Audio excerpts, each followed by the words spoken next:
প্রথমে চুরিটি বসিয়ে একটি গোল, এরপর মাঝখানে স্কেল বসিয়ে লম্বা একটি দাগ, এরপর এখানটায় ছোট একটি দাগ, এরপর এখান থেকে এই দাগটি চলে যাবে এই দিকে, এরপর এখান থেকে এই দাগটি চলে যাবে এই দিকে, এরপর এখান থেকে এই জায়গায়, এখান থেকে এই জায়গায়, এরপর এখানে ছোট একটি দাগ, এই দাগটি চলে যাবে উপরের দিকে, এরপর এখানে একটি গোল।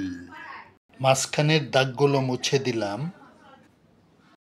এরপর এই দিকে একটি বাঁকা দাগ, এই দিকে একটি বাঁকা দাগ, এই দিকে একটি বাঁকা দাগ, এই দিকে একটি বাঁকা দাগ।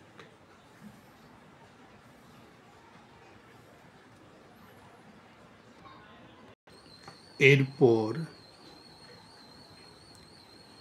সাইন পেন, এবার কালার,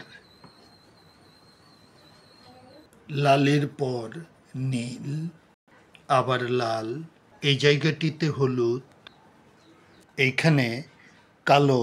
ভিডিওটি ভালো লাগলে like, comments and subscribe my channel. Thank you so much.